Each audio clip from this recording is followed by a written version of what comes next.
فستیڤاڵی گوڵە هەنار کە بۆ شعری لاوان لە شاری هەڵەبجە ساز کراوە، ئەمە فستیڤاڵە هەشتمین جارێتی کە ساز دەکرێت، چەند جارێک بەهۆی ڤایرۆسی کۆرۆنا یاخود بەهۆی کێشەی داراییەوە ساز نەکراوە. هەشت فستیڤاڵی لێ ساز کراوە کە بەڕێوە چووە. من قسە باسەکەم لەسەر فستیڤاڵەکە بە میوانداری بەڕێز محەممەد فەتاح بەڕێوەبەری ڕۆشنبیری و هونەری هەڵەبجە. سڵاو لێبێ ئەم کاتت باش کاک محەممەد. زۆر سپاس.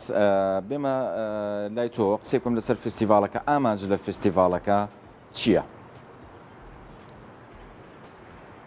طبیعی فستیڤاڵی گوڵە هەنار ئەمە با بڵێن هەشتمین فستیڤاڵە کە ئەم بەڕێوەبەرێتێکی شتێ لە هەڵەبجە سازیەکات بە مەبەستی هاندانی گەنجان لاوان ئەو شەریحەی کە ئێمە ئومێدمان پێیانە بۆ داهاتوو کە دەبنە خەڵکی کاریگەر لە بوارەکانی ئەفراندن بۆ ئەم کۆمەڵە.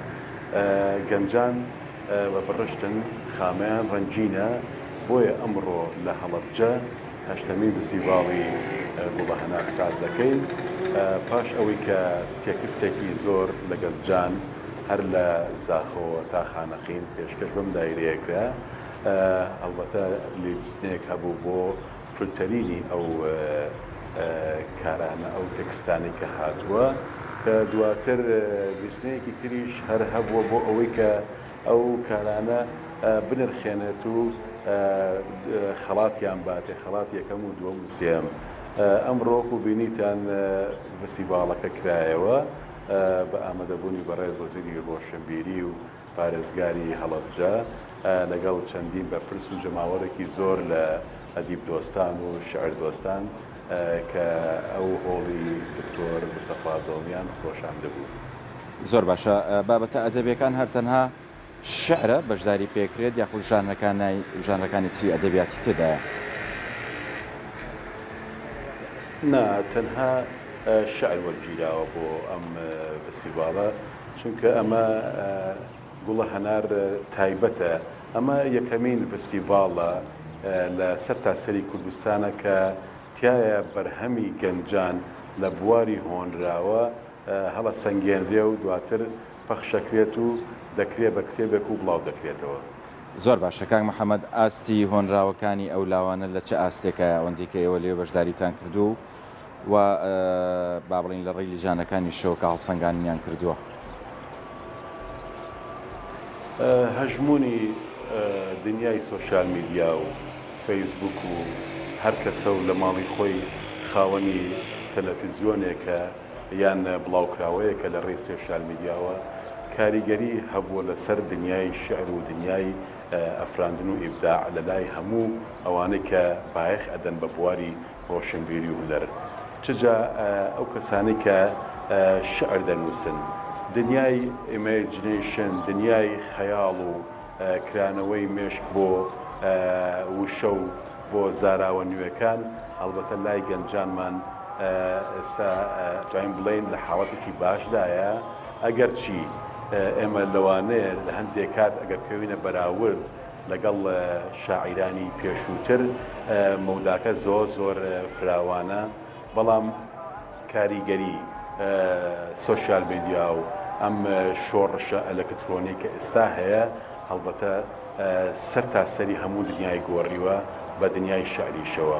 بەڵام ئومێدەکان ئاسۆی جوانیان تێدایە. ئەمڕۆ کە دانیشتنی دووهەم بوو پاش نیوەڕۆ گوێمان لە 9 شاعری لاوی جوان گرت کە لە چەندین جوگرافیای جیاوازی کوردستانەوە هاتبوون. بەڕاستی ئومێد بەخش بوو. من شخصی خۆم زۆر مرتاح بووم کە گوێم لێگرتن.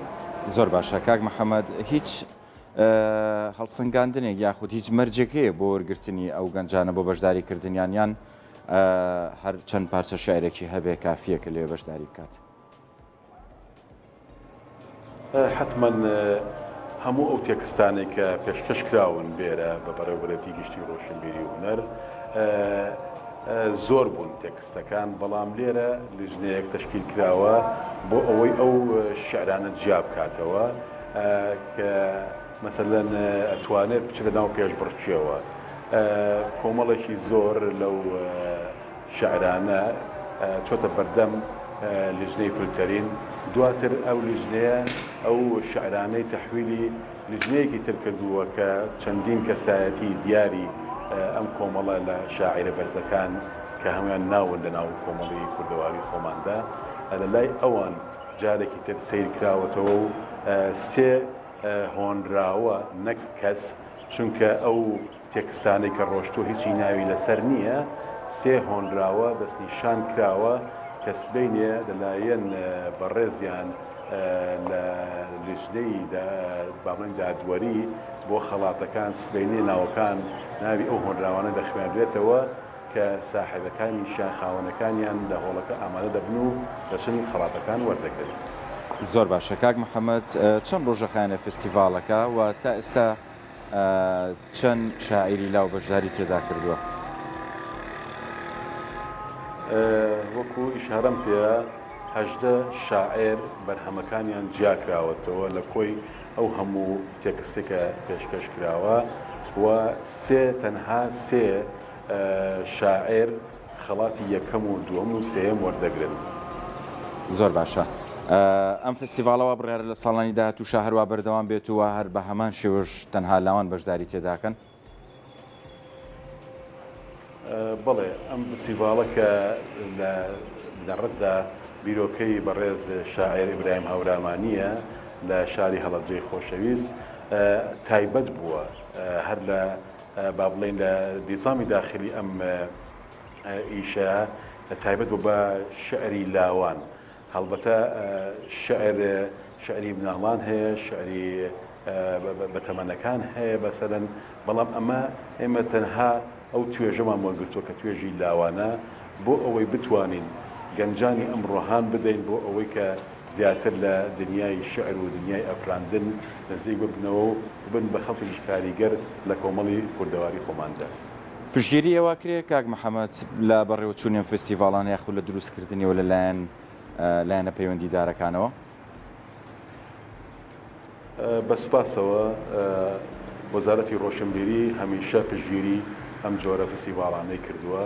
ئێمە لێرەوە سپاسی وەزارەتی داراییش دەکەین کە هەمان شت بودجەی بۆ ئەم فستیڤالە دابین کردووە بەو ئومێدی کە بتوانین لە شاری هەڵەبجە چەندین فستیڤاڵی تر بکەین کە جەماوەڕێکی باش ئەمڕۆ ئامادەی ئەو فستیڤالە بوو و پێویستە شاری هەڵەبجە لە زۆر ڕۆوە لای لێ بکرێتەوە. ئێمە بەڕاستی بە هەلی دەزانم لێرەوە داوا بکەم کە کێشەی نەبوونی هۆڵێکی شیاو بۆ کارە هونەریەکانمان بۆ چالاکی ڕۆشنبیرەکانمان ئەوە بۆ بە پێویستێکی زۆر گرنگ ئومێدەوارم کە بۆ داهاتوویکی نزیک بتوانین ئەو هۆڵە لە شاری هەڵەبجەدا دروست بکرێت. سپاس بۆ بەڕێز کاک محەممەد فەتاح بۆ بەخشینی و زانیاریانە بە پرۆگرامی کورسات مەگەزین بە هیوای کاری باشتر تا بتوانرێت زیاتر دەستی لاوان بگیرێت لە بابەتی ئەدەبیات و بە تایبەتی شعر